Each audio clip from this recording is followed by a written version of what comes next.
الحمد لله رب العالمين والصلاة والسلام على أشرف الأنبياء والمرسلين أما بعد فأعوذ بالله من الشيطان الرجيم من همزه ونفخه ونفثه بسم الله الرحمن الرحيم رب اشرح لي صدري ويسر لي أمري واحلل عقدة من لساني يفقه قولي اللهم انفعنا بما علمتنا وعلمنا ما ينفعنا وزدنا علما فبشر عبادي الذين يستمعون القول فيتبعون أحسنه أولئك الذين هداهم الله وأولئك هم أولو الألباب أعوذ بالله من الشيطان الرجيم بسم الله الرحمن الرحيم الله من الشيطان الرجيم بسم الله الرحمن الرحيم الله لا إله إلا هو الحي القيوم اللہ تعالیٰ کوئی معبود برحق نہیں مگر وہی الحی القیوم، ہمیشہ زندہ رہنے والا، قائم رہنے والا۔ لا تأخذہ سنۃ ولا نوم، نہیں پکڑتی اس کو سنۃ اونگ ولا نوم نہ نیند۔ لہ ما فی السماوات و ما فی الارض، اسی کے لیے ہے ما فی السماوات و ما فی الارض، جو کچھ آسمانوں میں ہے اور جو کچھ زمین میں ہے۔ من ذا الذی یشفع عندہ الا باذنہ، کون ہے جو سفارش کر سکے اس کے نزدیک الا باذنہ، مگر اس کی اجازت سے۔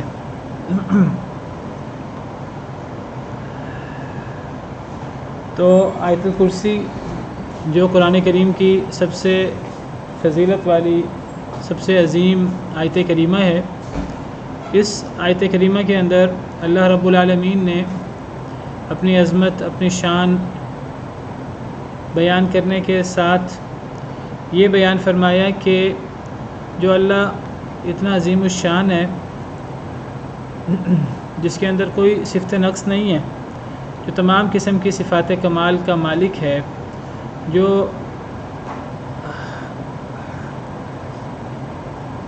ہر چیز جس کو اللہ نے پیدا کیا ہے وہ ہر چیز کا خالق بھی ہے، مالک بھی ہے۔ تو جو اللہ اتنی شان والا ہے تو اس کی شان یہ بھی ہے کہ سفارش بھی ساری کی ساری اللہ رب العالمین کے ہاتھ میں ہے۔ اللہ رب العالمین کی شان کا یہ حصہ ہے کہ اللہ رب العالمین کے ہاں سفارش نہیں کی جا سکتی، اگر کی جا سکتی ہے تو اس کی واحد صورت یہ ہے کہ وہ اللہ رب العالمین کی اجازت سے ہو، ورنہ کسی کا اللہ رب العالمین پر کوئی ایسا حق نہیں ہے کہ اللہ رب العالمین مجبور ہو کر اس کی سفارش قبول کرے، والعیاذ باللہ۔ سفارش کا یہ تصور جو یہود و نصارہ، مشرکین مکہ وغیرہ میں پایا جاتا تھا، اللہ معاف کرے، یہ عقیدہ آج بھی بہت سارے لوگوں میں پایا جاتا ہے۔ یہ سفارش کا ایسا عقیدہ ہے جو سراسر جس میں اللہ رب العالمین کی تحقیر، اللہ رب العالمین کی توہین ہے، اللہ رب العالمین کی عظمت اور شان کو گھٹانے کے مترادف ہے یہ بات کہ اللہ کی مخلوق میں سے جسے اللہ نے پیدا کیا ہو کوئی ایسا ہے، چاہے وہ کوئی بھی ہو، چاہے وہ کوئی نبی ہو، رسول، فرشتہ، ولی، کہ اللہ کی مخلوق میں سے کوئی ایسا ہے کہ اس کا اللہ پر حق ہو، اتنا حق ہو کہ اللہ اس کی بات موڑ نہ سکے، اللہ اس کی بات ٹھکرا نہ سکے۔ دیکھیے، اللہ رب العالمین اپنے بندوں میں سے اپنے بندوں کی دعا نہ ٹھکرائیں، ان پر شفقت کرتے ہوئے، کرم کرتے ہوئے، رحم کرتے ہوئے، خاص طور پر نبیوں کی، ولیوں کی، اللہ ان کی بات نہ ٹھکرائیں اپنے کرم سے، یہ ایک بالکل الگ بات ہے۔ ورنہ اللہ رب العالمین پر کسی کا کوئی ایسا حق نہیں ہے، چاہے وہ کوئی بھی ہو، کہ اللہ رب العالمین اس کے آگے مجبور ہو جائیں، والعیاذ باللہ۔ یعنی معبود بھی ہو اور وہ کسی کے آگے پابند بھی ہو، تو ایسی بات کہنا یہ اللہ رب العالمین کی شیان شان نہیں ہے، اللہ رب العالمین کی عظمت کی، جبروتیت کے منافی ہے یہ بات، کہ یہ تصور کیا جائے کہ اللہ رب العالمین کو کسی کی ماننا پڑتی ہے۔ اللہ رب العالمین کو کسی کی نہیں ماننے پڑتی، چاہے وہ کوئی بھی ہو، چاہے وہ نبی کریم صلی اللہ علیہ وسلم ہی کیوں نہ ہوں، چاہے وہ سیدنا ابراہیم اللہ کے جلیل القدر پیغمبر اولو العزم رسول ہی کیوں نہ ہوں، اللہ رب العالمین کسی کے پابند نہیں ہے۔ ہاں اللہ اپنے فضل و کرم سے اللہ کسی کی بات نہ ٹھکرائیں۔ حدیث مبارکہ میں ہے کہ اللہ کو حیا آتی ہے کہ اگر کوئی اللہ کے سامنے ہاتھ پھیلائے اور اللہ رب العالمین اس کے ہاتھ واپس لوٹائیں، یہ اللہ رب العالمین کی شفقت اور رحمت ہے کہ اللہ رب العالمین کسی کی بات نہ ٹھکرائیں۔ لیکن یہ سمجھنا کہ کسی کا اللہ رب العالمین پر ایسا حق ہے کہ اللہ رب العالمین اس کی بات ٹھکرا ہی نہیں سکتے۔ کون ہے دنیا میں کہ جس کی ساری دعائیں قبول ہوئی ہیں؟ کوئی ایسا ایک نبی بھی ایسا نہیں ہے، کوئی ایک ایسا رسول بھی ایسا نہیں ہے کہ جس کی ساری دعائیں اللہ رب العالمین نے اس لیے قبول کی ہوں کہ اللہ کو کسی کی ماننا پڑتی ہے۔ اللہ بے نیاز ہے، سب لوگ اللہ کے آگے محتاج ہیں، اور اللہ رب العالمین غنی اور بے نیاز ہے۔ یا ایھا الناس انتم الفقراء الی اللہ واللہ هو الغنی الحمید، اے لوگو تم سب اللہ کے فقیر ہو، اللہ کے محتاج ہو، اللہ کے منگتے ہو۔ واللہ هو الغنی الحمید، اللہ بے نیاز ہے، تعریف کیا گیا ہے۔ تو الغنی الحمید وہ ذات، اس کے لیے کیسے ممکن ہے کسی آگے باؤنڈ ہو جائے؟ تو آپ قرآن کریم کا مطالعہ کریں تو قرآن کریم میں آپ سفارش کو ہمیشہ اس ضمن میں پائیں گے، اللہ رب العالمین کی شان اور اللہ رب العالمین کی عظمت اور جلال جہاں بیان ہوتا ہے وہاں شفاعت کا ذکر ہوتا ہے، جس سے پتہ لگتا ہے کہ ساری کی ساری سفارش اللہ رب العالمین کے قبضہ قدرت میں ہے۔ کوئی اپنے زور پر یا کوئی اپنے کسی حق کی بنا پر، کوئی اپنی کسی کوئی اس کا اللہ پر کوئی ایسا حق ہے کہ وہ اللہ رب العالمین کو پابند کر سکے، اللہ معاف کرے، اللہ معاف کرے، سفارش کا کوئی ایسا تصور کسی طور پر کسی بھی درجے میں موجود نہیں ہے۔ اب یہ آیت کریمہ اللہ رب العالمین کی شان کے بارے میں،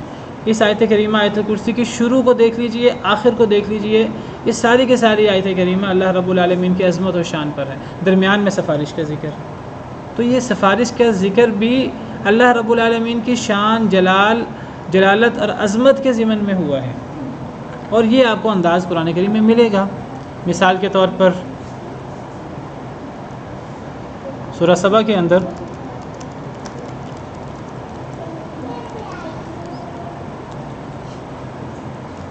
سورہ سبا آیت نمبر 22 اور 23 دیکھ لیجئے، اللہ رب العالمین کی عظمت کی بات ہو رہی ہے۔ قُلِ ادْعُوا الَّذِينَ زَعَمْتُم مِّن دُونِ اللَّهِ، کہہ دیجئے کہ پکار لو ان لوگوں کو جنہیں تم اللہ کے علاوہ گمان کرتے ہو، جنہیں تم اللہ کے علاوہ شریک گمان کرتے ہو، تم ذرا انہیں پکار کر دیکھو۔ لَا يَمْلِكُونَ مِثْقَالَ ذَرَّةٍ فِي السَّمَاوَاتِ وَلَا فِي الْأَرْضِ، وہ آسمان و زمین میں ذرہ برابر بھی اختیار نہیں رکھتے، نہ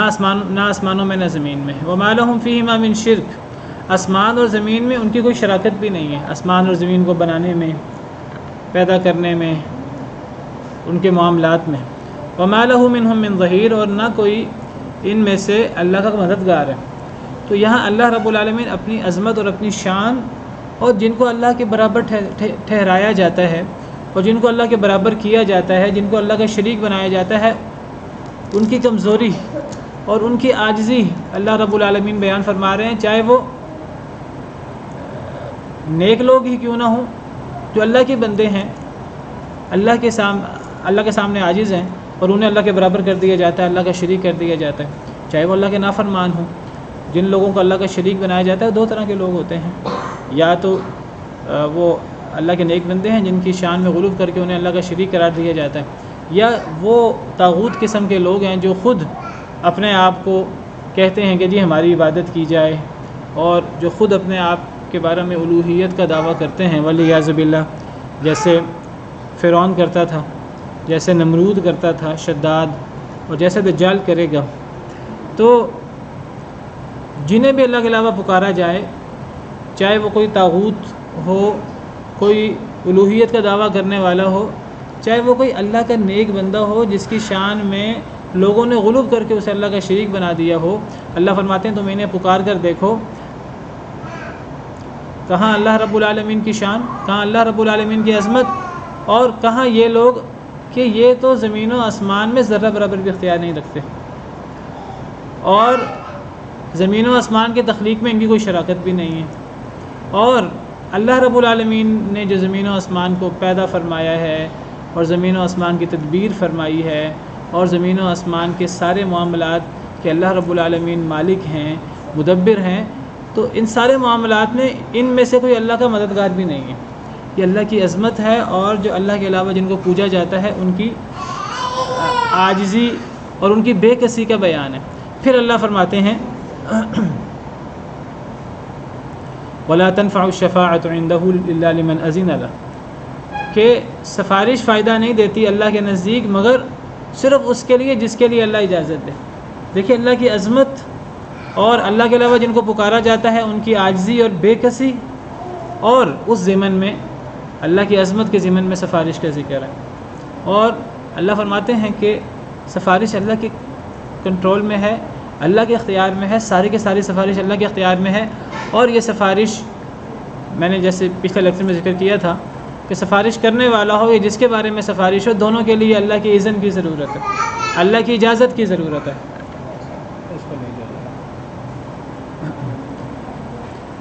تو دونوں کے لیے اللہ کی اجازت کی ضرورت ہے۔ اور پھر دیکھیے پھر اللہ کی عظمت اور اللہ کی جلالت کا ذکر ہو رہا ہے کہ اللہ کتنے عظیم ہے۔ حتیٰ اذا فزع عن قلوبہم قالوا ماذا قال ربکم قالوا الحق، کہ جب اللہ کے رب العالمین کی طرف سے کوئی حکم ہوتا ہے آسمانوں میں، تو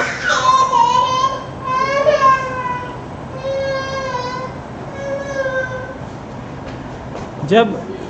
اللہ رب العالمین کی طرف سے آسمانوں میں کوئی حکم ہوتا ہے اللہ کے فرشتوں کو، تو سب فرشتے بھی ہوش ہو جاتے ہیں اللہ کی ہیبت سے، اللہ کے جلال سے، حتیٰ کہ جب انہیں ہوش آتا ہے، جب ان کے دلوں سے گھبراہٹ دور ہوتی ہے، جب انہیں ہوش آتا ہے تو وہ کہتے ہیں ایک دوسرے کو ماذا قال ربکم، تمہارے رب نے کیا کہا۔ یعنی اللہ کی جلالت اور اللہ کی شان، عظمت، جبروتیت اتنی ہے کہ اللہ رب العالمین کی وحی، اللہ رب العالمین کی طرف سے جب وحی ہوتی ہے فرشتوں کو، فرشتے بھی ہوش ہو جاتے ہیں، وہ اس ہیبت کی وجہ سے، اللہ رب العالمین کی جلالت کی وجہ سے۔ اور جب ان کو ہوش آتا ہے تو ایک دوسرے سے پوچھتے ہیں تمہارے رب نے کیا کہا، پھر وہ کہتے ہیں کہ جو کہا حق کہا، اور وہ بہت بلند ہے اور بہت بڑا ہے۔ حدیث مبارکہ میں اس کی تشریح آتی ہے کہ سب جبریل سے پوچھتے ہیں، سب فرشتے جب ہوش میں آتے ہیں کہ اے جبریل آپ کے رب نے کیا کہا، پھر جبریل بتاتے ہیں کیا کہا اللہ نے، تو سب فرشتے کہتے ہیں جو کہا سچ کہا، حق کہا، عدل کے مطابق کہا۔ تو میں ذکر کر رہا تھا کہ سفارش کا ذکر قرآن کریم میں عام طور پر اللہ کی عظمت اور جلال کے درمیان ہوتا ہے، جس سے پتہ لگتا ہے اس کا تعلق اللہ کی عظمت سے ہے۔ اور سفارش کا یہ معنی کرنا کہ اللہ پر کسی کا کوئی حق ہے کہ اللہ کو اس کی سفارش ماننی پڑتی ہے، یہ تو بات الٹی ہو جاتی ہے، یہ سراسر یہ بات الٹی ہو جاتی ہے۔ یہ سفارش کا شرکیہ تصور ہے، اس کے اندر شرک پایا جاتا ہے، کیونکہ اس کے اندر اللہ کی توہین ہے، اللہ کی تنقیص ہے، اور من دون اللہ، اللہ کے علاوہ جو ہیں ان کا اتنا مقام بیان کیا جاتا ہے گویا کہ اللہ ان کے سامنے پابند ہو جاتے ہیں، اللہ ان کی بات ماننے کے پابند ہو جاتے ہیں۔ تو یہ سفارش کا شرکیہ تصور ہے، یہ سمجھنا کہ اللہ رب العالمین راضی ہوں یا راضی نہ ہوں، تو اس کے باوجود بھی کچھ ایسے لوگ ہیں کہ قیامت کے دن اگر وہ سفارش کر دیں تو اللہ رب العالمین کو ان کی بات ماننی پڑے۔ کائنات میں، آسمان و زمین میں کوئی ایسی ہستی نہیں ہے، چاہے وہ فرشتہ ہو، چاہے وہ نبی ہو، چاہے وہ ولی ہو، چاہے وہ جلیل القدر رسول اور پیغمبر ہو، کوئی بھی ایسی ہستی نہیں ہے کہ اللہ پر اس کا یہ حق ہو کہ اللہ رب العالمین اس کی سفارش ٹال ہی نہ سکیں۔ ایسی سفارش کا تصور بالکل جو ہے وہ تصور نہیں ہے، بلکہ اللہ تعالیٰ فرماتے ہیں سفارش کی اس قسم یہ جو شرکیہ تصور ہے اس کا رد کرتے ہوئے اللہ فرماتے ہیں قل للہ الشفاعۃ جمیعا، سورہ زمر آیت نمبر 44، بلکہ آیت نمبر 43 میں اللہ رب العالمین فرماتے ہیں ام اتخذوا من دون اللہ شفعاء، کیا ان لوگوں نے اللہ کے علاوہ سفارشی بنا رکھے ہیں؟ یعنی سفارش کا وہ تصور جو مشرکین مکہ کے ہاں، جو یہودیوں عیسائیوں کے ہاں تھا، کیا ان لوگوں نے اللہ کے ہاں سفارشی بنا رکھے ہیں؟ یہ سمجھتے ہیں کہ ہم اللہ پر ایمان لائیں یا نہ لائیں، اللہ کا حکم مانیں یا نہ مانیں، ہمارے سفارشی ہمیں اللہ کے غضب سے بچا لیں گے؟ کیا انہوں نے اللہ کے علاوہ سفارشی بنا رکھے ہیں؟ قل اولو کانوا لا یملکون شیئا ولا یعقلون، کہہ دیجئے کیا وہ کسی شے کا اختیار نہ بھی رکھتے ہوں تب بھی سفارش کر سکیں گے، اور نہ وہ عقل رکھتے ہوں تب بھی؟ قل للہ الشفاعۃ جمیعا، کہہ دیجئے ساری کی ساری سفارش اللہ رب العالمین کے لیے، لہو ملک السماوات والارض، اسی کے لیے آسمان و زمین کی بادشاہت ہے، ثم الیہ ترجعون، پھر تم نے اسی کی طرف لوٹ کر جانا ہے۔ دیکھیے یہاں پھر اللہ کی عظمت کا ذکر شروع ہو گیا، تو سفارش کا ذکر قرآن کریم میں اللہ کی عظمت کے ضمن میں آتا ہے، تو سفارش کا شرکیہ تصور اس کی قرآن کریم میں تردید ہے۔ تو سمجھ لیجئے کہ سفارش کے دو قسمیں ہیں، ایک سفارش کی یہ قسم یہ سمجھنا کہ اللہ رب العالمین راضی ہوں یا راضی نہ ہوں، کچھ لوگوں کا اللہ پر اتنا حق ہے کہ اگر وہ اللہ کے ہاں سفارش کی بات کر دیں تو ان کو نہ اپنے بارے میں جنت جہنم کی پرواہ ہے، وہ خود بھی بخشے بخشائے ہیں، اور وہ اتنے شان والے ہیں کہ اگر وہ اللہ کے سامنے کسی کی سفارش کر دیں اللہ کو ان کی سفارش ماننی پڑے۔ سفارش کا یہ تصور شرکیہ تصور ہے، اور اللہ تعالیٰ سفارش کی اس صورت کو مشرکین کے ساتھ جوڑتے ہیں، جیسے اللہ رب العالمین نے سورہ زمر کی آیت نمبر 43 جو آپ کے سامنے ہے، اس میں اللہ رب العالمین نے اس کو ان کے ساتھ جوڑا ہے۔ اسی طرح سورہ یونس کے اندر بھی اللہ رب العالمین نے اس مضمون کو اس طرح بیان کیا ہے،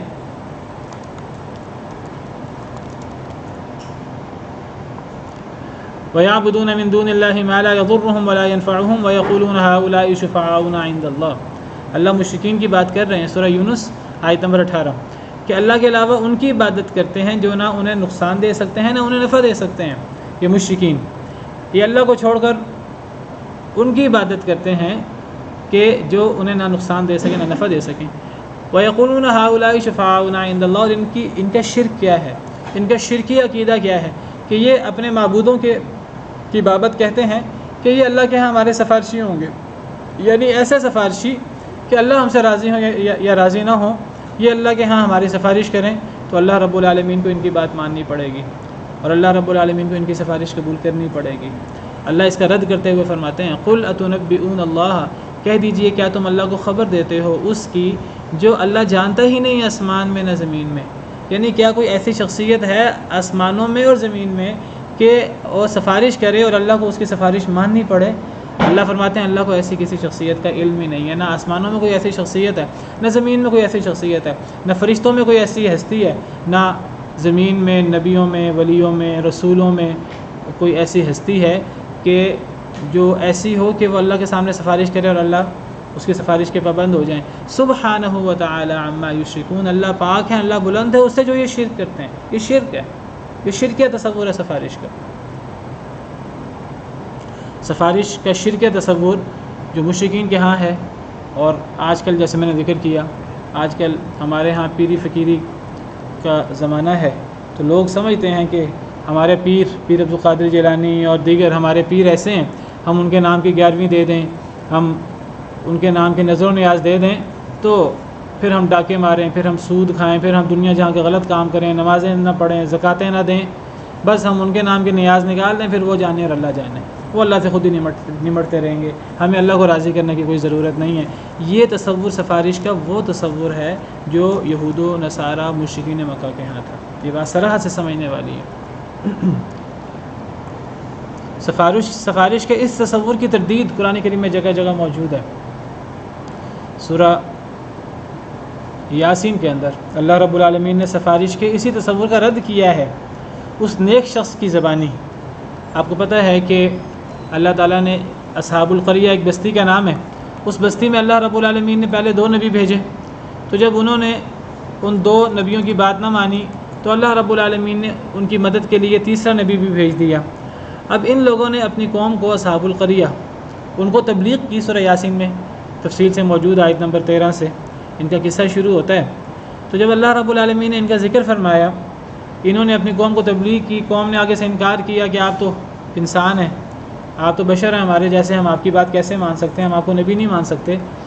ان کا مکالمہ ہے۔ پھر اللہ فرماتے ہیں کہ ان کا مکالمہ جاری تھا، یہ اپنی قوم کو تبلیغ کر رہے تھے، قوم والے انکار کر رہے تھے کہ شہر کے کونے سے ایک آدمی بھاگتا ہوا آیا، وہ کہنے لگا یا قوم اتبعوا المرسلین، اے میری قوم رسولوں کی پیروی کرو۔ وہ نیک شخص تھا، تو وہ قوم کے سامنے ڈٹ کر کھڑا ہو گیا، قوم سے ڈرا نہیں کہ قوم مجھے نقصان پہنچائے گی، اس نے حق بات کی، نبیوں کی حمایت کی، اور وہ کہنے لگا کہ اے میری قوم رسولوں کی اطاعت کرو، اتبعوا من لا یسألکم اجرا وہم مہتدون، اس کی پیروی کرو جو تم سے نہ کسی بدلے کا سوال کرتے ہیں اور جو ہدایت یافتہ ہیں۔ پھر وہ کہنے لگا وما لی لا اعبد الذی فطرنی والیہ ترجعون، مجھے کیا ہے کہ میں اس کی عبادت نہ کروں جس نے مجھے پیدا کیا، میں اللہ کو چھوڑ کر اوروں کی عبادت کیوں کروں جس طرح تم کرتے ہو، میں کوئی بے وقوف نہیں ہوں، مجھے کیا ہو گیا ہے کہ میں اللہ کو چھوڑ کر اوروں کی عبادت کروں، والیہ ترجعون، اور اسی کی طرف تم سب کو لوٹ کر جانا ہے۔ اب دیکھیے یہ آیت کریمہ، آیت نمبر 23 سورہ یاسین کی، ااتخذ من دونہ آلہۃ، کیا میں پکڑوں اللہ کے علاوہ معبود، ان یردنی الرحمن بضر، اگر ارادہ کرے میرے ساتھ رحمان یعنی اللہ، بضر تنگی کا، سختی کا، عذاب کا، لا تغنی عنی شفاعتہم شیئا،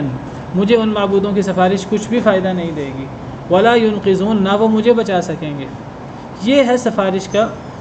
شرکیہ تصور جو مشرکین کے ہاں تھا۔ اس نیک شخص نے نبیوں کی حمایت کرتے ہوئے، لوگوں کے سامنے حق واضح کرتے ہوئے، ان لوگوں کے ہاں، ان مشرکین کے ہاں، اصحاب القریہ کے ہاں جو سفارش کا غلط تصور تھا، اس نے اس کی تردید کرتے ہوئے کہا، اس نے کہا کہ میں اللہ کو جس نے ہمیں پیدا کیا ہے اس کو چھوڑ کر کسی اور کی عبادت کیوں کروں، اور میں اللہ کو چھوڑ کر ایسے معبود کیوں پکڑوں کہ اگر اللہ مجھ سے ناراض ہو جائے تو مجھے ان معبودوں کی سفارش ذرہ برابر بھی فائدہ نہیں دے گی۔ تو پتہ لگا کہ سفارش کا شرکیہ تصور کیا ہے کہ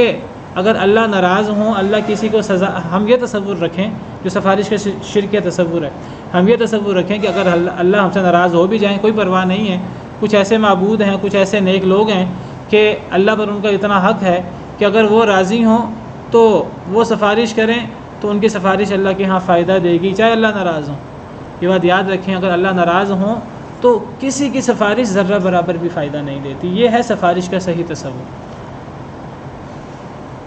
اور یہ سفارش کا ایک شرکیہ تصور ہے جو 100% غلط ہے، اور ایک سفارش کا صحیح تصور ہے۔ وہ سفارش کا تصور یہ ہے کہ اللہ رب العالمین سفارش کرنے والے کو اجازت دیں کہ تم سفارش کرو، تمہیں بولنے کی اجازت ہے، ورنہ اللہ رب العالمین کسی کو بولنے کی اجازت نہ دے، قیامت کے دن کسی کو چاہے وہ کتنا ہی بڑا کیوں نہ ہو، کوئی نبی، ولی، رسول کیوں نہ ہو، قیامت کے دن اسے بات کرنے کی ضرورت بھی نہیں ہوگی۔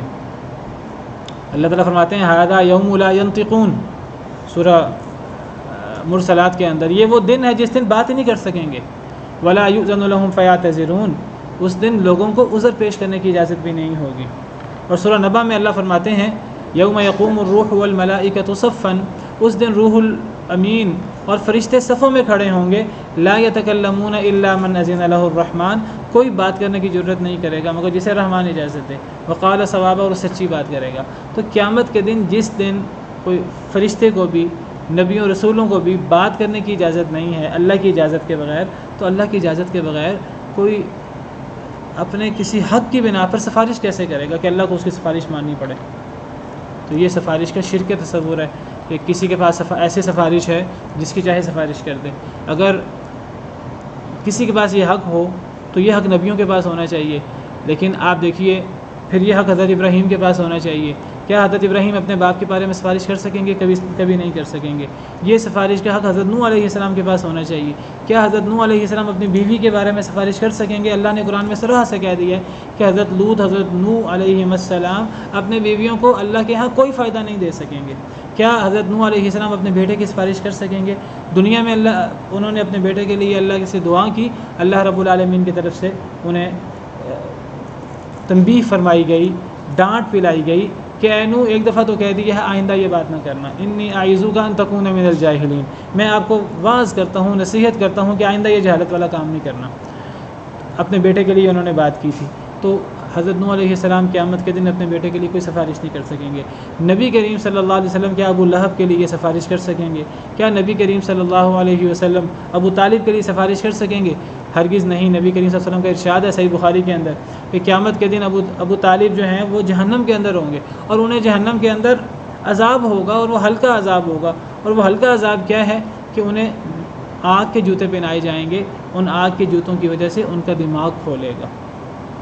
ابو طالب کو یہ عذاب ہوگا قیامت کے دن، کیونکہ وہ کفر پہ فوت ہوئے ہیں، وہ اپنے باپ عبد المطلب کی ملت پر فوت ہوئے ہیں، تو نبی صلی اللہ علیہ وسلم نے فرمایا کہ قیامت کے دن وہ عذاب کا شکار ہوں گے، نبی صلی اللہ علیہ وسلم کی سفارش انہیں فائدہ نہیں دے گی۔ تو ہر انسان قیامت کے دن اپنی مرضی سے سفارش نہیں کر سکے گا۔ ہاں سفارش ہوگی، اللہ جس کو اجازت دیں وہ سفارش کرے، وہ کرے گا، اور جس کے بارے میں اللہ اجازت دیں گے اس کے حق میں سفارش ہوگی۔ سفارش کرنے والے کو اللہ کی اجازت کی ضرورت ہوگی، اور پھر وہ ہر ایک کے لیے سفارش نہیں کر سکے گا،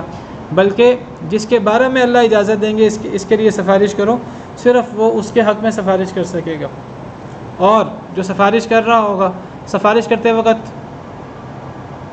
اس کی کیا کیفیت ہوگی؟ اللہ نے قرآن کریم میں اس کیفیت کا ذکر بھی کیا ہے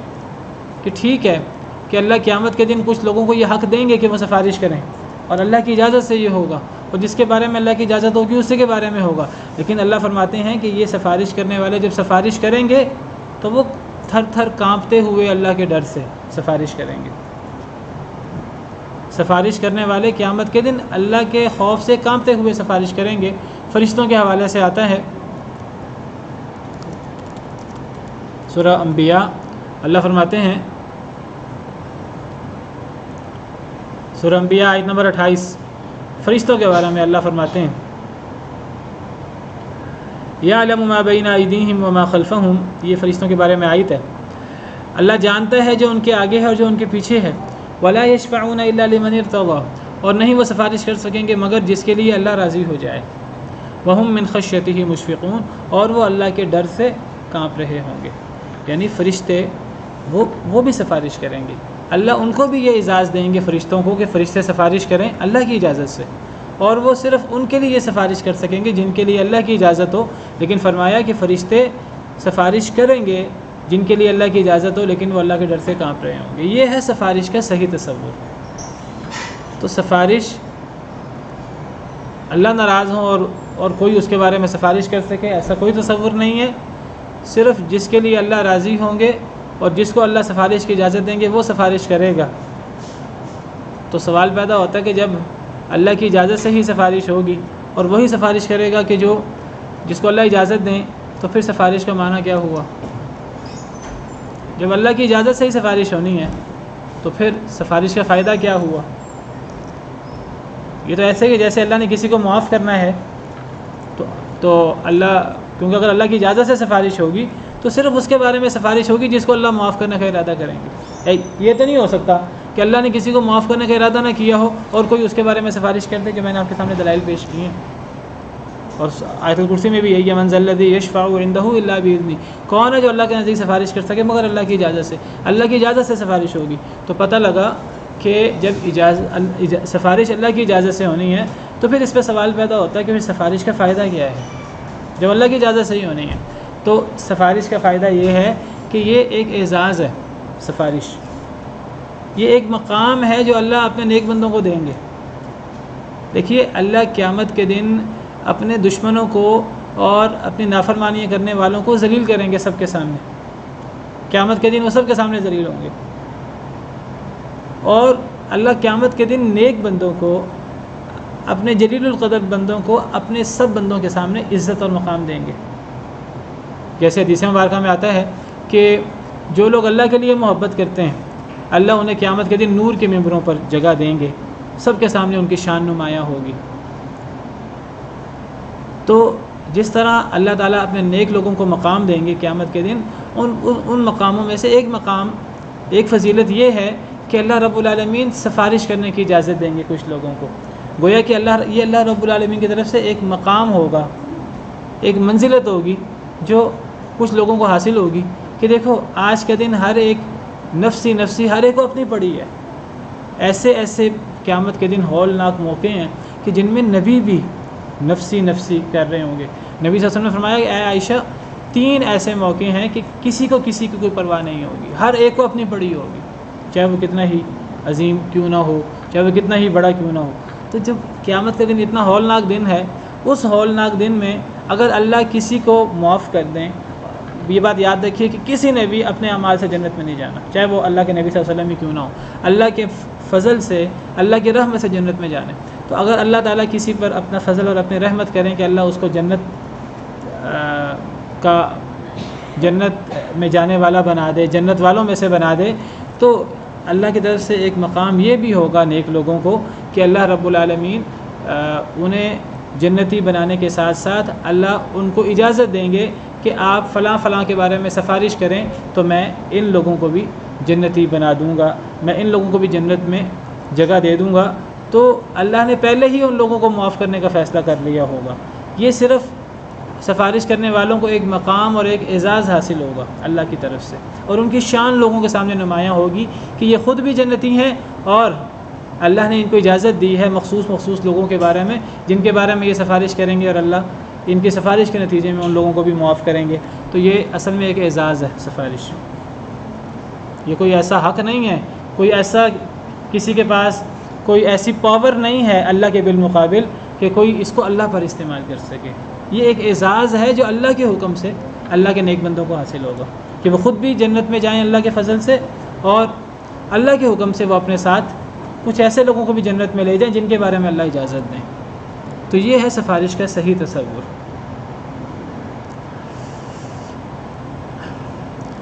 اور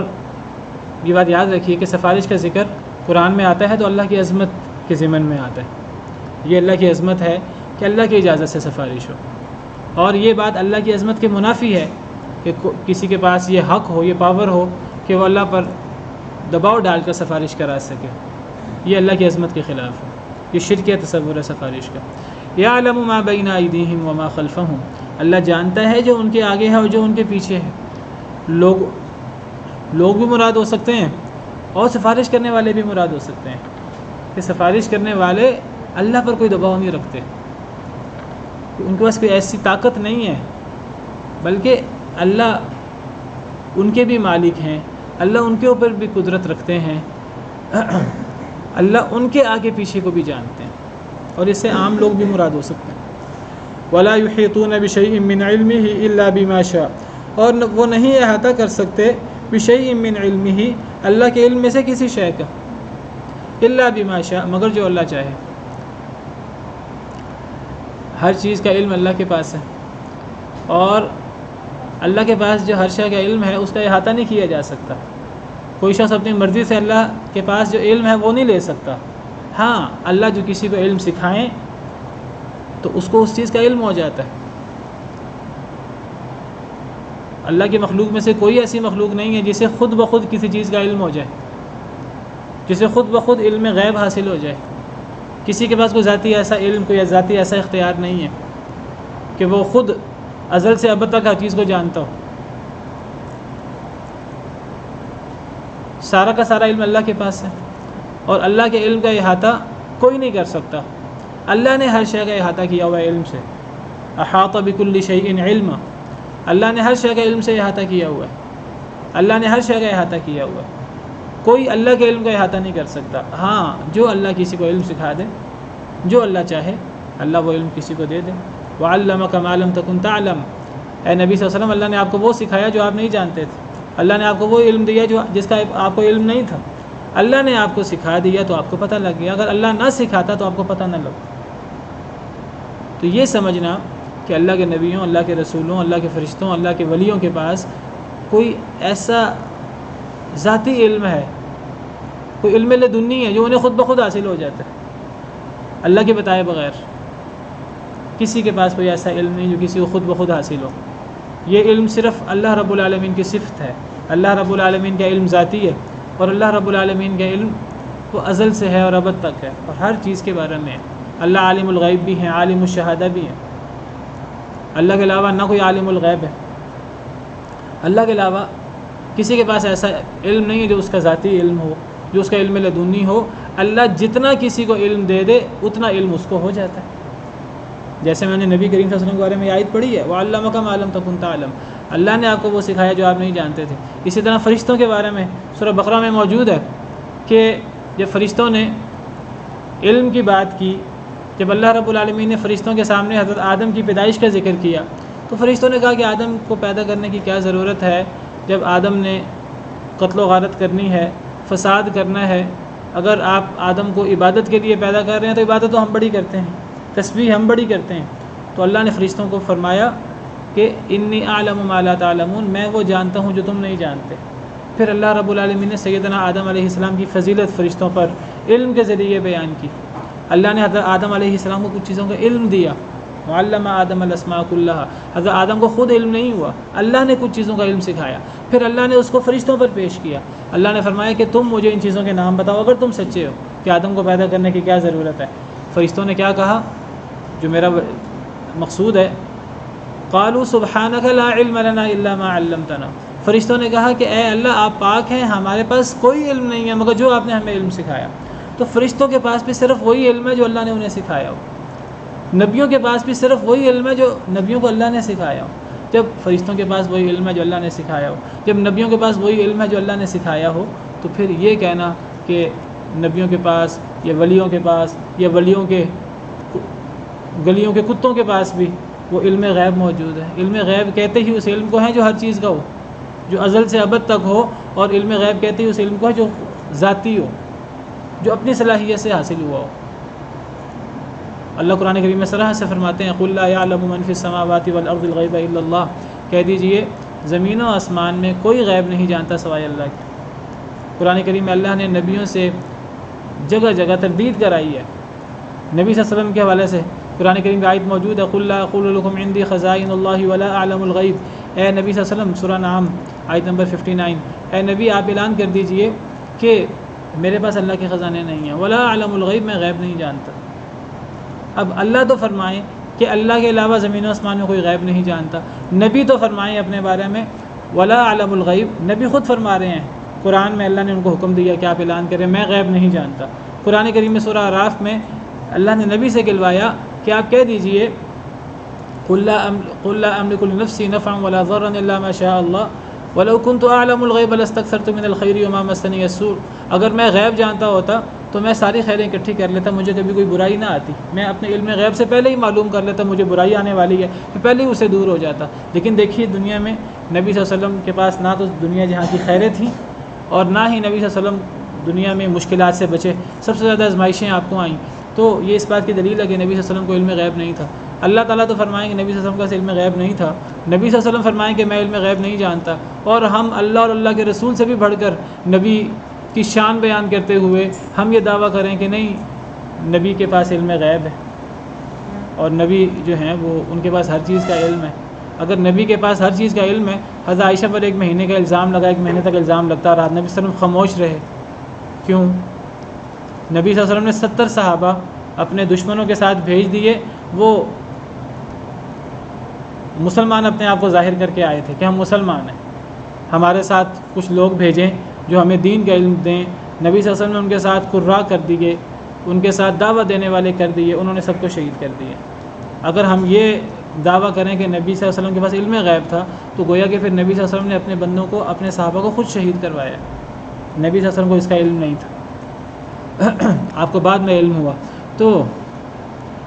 وَلَا يُحِيطُونَ بِشَيْءٍ مِّنْ عِلْمِهِ إِلَّا بِمَا شَاءَ، نہیں وہ احاطہ کر سکتے اللہ کے علم میں سے کسی شے کا مگر جو اللہ چاہے، جو اللہ سکھائے اس کا کسی کو علم ہو سکتا ہے ورنہ کسی کو علم نہیں ہو سکتا۔ وسع کرسی، تو پچھلے جملے میں ہے کہ اللہ تو جو آگے ہے جو پیچھے ہے اللہ وہ سب جانتے ہیں، اللہ کا علم تو ذاتی ہے،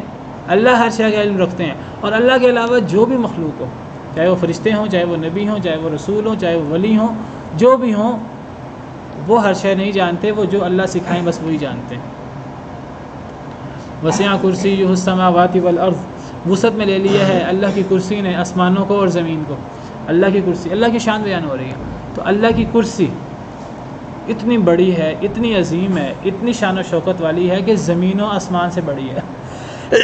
7 آسمانوں سے بھی بڑی ہے، اتنی بڑی ہے کہ اس نے سارے آسمانوں کو، زمین کو اپنی وسعت میں لیا ہوا ہے اللہ کی کرسی نے۔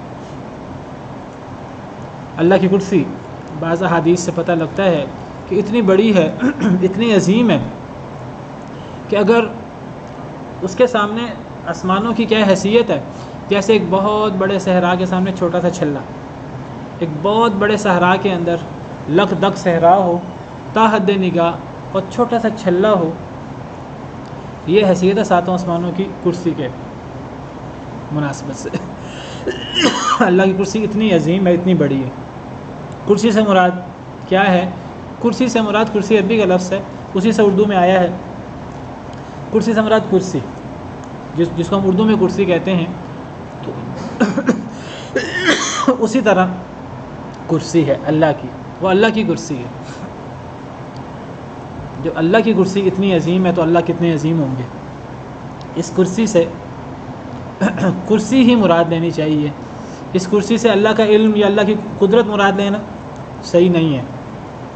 کیونکہ اگر اس سے مراد اللہ کی قدرت یا اللہ کا علم ہوتا تو یہ قدرت اور علم یہ بھی عربی کے الفاظ ہیں۔ پھر اللہ تعالیٰ یہاں وسیع کرسیہ کی بجائے وسیع علمہ فرماتے یا وسیع قدرتہ فرماتے، وسعت قدرتہ السماوات والارض، کہ اللہ کی قدرت نے آسمانوں اور زمین کو وسعت میں لے لیا ہے، یا اللہ کے علم نے آسمان و زمین کو وسعت میں لے لیا ہے اور اللہ کا علم آسمان و زمین کو محیط ہے۔ نہیں، یہاں نہ علم کا لفظ ہے نہ قدرت کا لفظ ہے، یہاں کرسی کا لفظ ہے، اور کرسی کا لفظ عربی کا لفظ ہے، عربی سے اردو میں آیا ہے۔ جس کو ہم اردو میں کرسی کہتے ہیں وہی کرسی مراد ہے۔ باقی اس کرسی کی عظمت کیا ہے، جتنی قرآن سے واضح ہے ہم اتنی بیان کر سکتے ہیں، مزید تفصیلات اس کی بیان نہیں کر سکتے۔ نہ اس کرسی سے مراد اللہ کا عرش ہے، عرش بمعنی تخت، اس کا ذکر قرآن کریم میں اور مقامات پر ہے جگہ جگہ۔ رب العرش العظیم، رب العرش الکریم، اللہ عرش عظیم کے رب ہے، عرش کریم کے رب ہیں۔ عرش الگ چیز ہے، تخت کرسی الگ چیز ہے۔ اس کرسی سے اللہ کا عرش مراد لینا بھی صحیح نہیں ہے، اس کرسی سے اللہ کا علم اور قدرت مراد لینا بھی صحیح نہیں ہے۔ اس کرسی سے کرسی ہی مراد لینا چاہیے، جس کو عربی میں کرسی کہتے ہیں۔ بہت عظیم کرسی ہے۔ باقی اس کرسی سے یہ سمجھنا کہ اللہ رب العالمین کی وہ بیٹھنے کی کرسی ہے، والعیاذ باللہ، جو چیز اللہ نے بیان نہیں کی ہم وہ چیز اللہ کے بارے میں بیان نہیں کر سکتے، نہ وہ کیفیت بیان کر سکتے ہیں۔ بعض احادیث سے پتہ لگتا ہے، سیدنا ابن عباس وغیرہ سے، کہ کرسی کے بارے میں کہ موضع قدمی الرحمن، کہ یہ اللہ رب العالمین کے قدم کی جگہ ہے، اللہ رب العالمین کے قدم کی جگہ ہے۔ بس ہم اس حد تک کہہ سکتے ہیں، تفصیلات کا اللہ کو پتہ ہے، اللہ کی صفات کے بارے میں اور اللہ نے جو چیزیں بیان کی قرآن و حدیث میں، ہم اس چیز کو اسی حد تک بیان کریں گے جس حد تک اللہ رب العالمین نے بیان کی ہے، اور جو چیز اللہ نے بیان نہیں کی ہم اس کو اپنے قیاس سے، اپنی آراء سے، اپنے ظن و تخمین سے، اپنے اٹکل پچو سے ہم اس کے بارے میں کوئی بات نہیں کہہ سکتے۔ اگر ہم کوئی بات کریں گے تو وہ کہیں جھوٹ نہ ہو جائے اللہ رب العالمین پر، کہیں اللہ رب العالمین پر افتراء نہ ہو جائے، جو سب سے بڑا جرم ہے، جو سب سے بڑا ظلم ہے۔ ومن اظلم ممن افترى علی اللہ کذبا، اس سے بڑھ کر ظالم کون ہے جو اللہ پہ جھوٹ باندھے۔ تو یہ کہنا کہ کرسی اللہ کا عرش ہے، یا یہ کہنا کہ کرسی اللہ معاف کرے، کچھ لوگ کرسی سے کرسی مراد نہیں ہو سکتی، اگر کرسی مراد لیں گے تو پھر گویا کہ ہمیں یہ ماننا پڑے گا اللہ بیٹھے ہوئے ہیں اس پر۔ یہ سارے ہماری ذہنی اپچ ہے، ہم نے یہ تعویلات اور ہم نے اس تفصیلات میں نہیں جانا، ہم نے صرف اتنا بیان کرنا جتنا اللہ نے بیان کیا۔ بعض روایات سے اگر پتہ لگا ہمیں کہ یہ اللہ کے قدموں کی جگہ ہے تو ٹھیک ہے، اللہ کے قدموں کی جگہ ہے، بس ہم اس حد تک کہیں گے، اس سے زیادہ ہم کچھ نہیں کہیں گے۔ نہ یہ عرش ہے، نہ یہ اس سے مراد اللہ کا علم اور اللہ کی قدرت ہے، یہ اللہ کی کرسی ہے، خاص کرسی، عظیم الشان کرسی، جو اتنی بڑی کرسی ہے جس نے زمین و آسمان کو گھیرے میں لیا ہوا۔ ولا یؤودہ حفظہما، اللہ کی عظمت اسی کرسی کی وجہ سے اس عظیم آیت کریمہ کو آیت الکرسی کہتے ہیں۔ ولا یؤودہ حفظہما، نہیں تھکاتی اللہ کو ان دونوں کی حفاظت۔ کن دونوں کی حفاظت؟ پیچھے آسمان و زمین کا ذکر ہوا ہے، پیچھے لہو ما فی السماوات و ما فی الارض میں بھی آسمان و زمین کا ذکر ہوا ہے، وسع کرسیہ السماوات والارض میں بھی آسمان و زمین کا ذکر ہوا ہے۔ تو اللہ فرماتے ہیں کہ ان دونوں یعنی آسمان و زمین دونوں کی جنس مراد ہے، ان دونوں کی حفاظت اللہ کو نہیں تھکاتی۔ اللہ اتنے عظیم، اللہ کی عظمت اور قدرت بیان ہو رہی ہے کہ اللہ نے صرف زمین و آسمان اور ان کے درمیان ہر چیز کو پیدا نہیں فرمایا، اللہ ہر چیز کے مالک، خالق، مدبر نہیں ہے، صرف اللہ ہر دم ان کی حفاظت کر رہے ہیں، جیسے میں نے پہلے ذکر کیا تھا۔ اللہ نے ان کو پکڑا ہوا ہے، اللہ نے تھاما ہوا ہے ان کو۔ اگر اللہ ایک لمحے کے لیے ان کی حفاظت، ان کی نگرانی چھوڑ دیں تو وہ گر جائیں، وہ ٹکرا جائیں ایک دوسرے سے۔ ان اللہ یمسک السماوات والارض ان تزولا ولئن زالتا ان امسکہما من احد من بعدی، اللہ نے زمین و آسمان کو تھاما ہوا کہیں وہ زائل نہ ہو جائیں، اگر وہ زائل ہو جائیں اللہ کے علاوہ انہیں کوئی تھام نہیں سکتا۔ تو اللہ ہر دم نگرانی، ہر دم حفاظت کر رہے ہیں، اور اللہ کو زمین و آسمان کی ہر دم حفاظت اللہ کو تھکاتی نہیں ہے۔ اللہ کی عظمت، اللہ کی قدرت ہمارے حواس سے بھی باہر ہے، ہم تصور نہیں کر سکتے۔ وَهُوَ الْعَلِيُّ الْعَظِيمُ، اور اللہ بہت بلند اور بہت عظمت والے ہیں۔ یہ پوری کی پوری آیت کریمہ اللہ کی شان کے بارے میں ہے، اور قرآن کریم کی سب سے عظیم آیت، سب سے افضل آیت یہی آیت ہے۔ اگرچہ سب سے لمبی آیت نہیں ہے، لیکن یہ سب سے افضل آیت ہے قرآن کریم کی۔ نبی صلی اللہ علیہ وسلم نے سیدنا ابی بن کعب سے سوال کیا کہ اے ابی، آپ مجھے بتائیے قرآن کریم کی سب سے عظیم آیت کون سی ہے؟ تو حضرت ابی نے فرمایا آیت الکرسی۔ تو نبی صلی اللہ علیہ وسلم نے خوش ہو کر انہیں شاباش دی، فرمایا اے ابی، آپ کو علم مبارک ہو، صحیح حدیث مبارکہ میں۔ تو یہ آیت الکرسی قرآن کریم کی سب سے عظیم آیت ہے، اس کو ہر نماز کے بعد پڑھنا چاہیے، جنت میں داخلے کی فضیلت ہے، اور اس آیت کو رات سوتے ہوئے پڑھنا چاہیے۔ اللہ حفاظت کہتے ہیں ہر چیز سے، دشمنوں سے، آسیب سے، ہر چیز سے اللہ حفاظت کرتے ہیں۔ تو آیت الکرسی کی بہت فضائل ہیں، تو اس آیت الکرسی کو حرز جان بنا لینا چاہیے۔ سبحان ربک رب العزت عما یصفون وسلام علی المرسلین والحمد للہ رب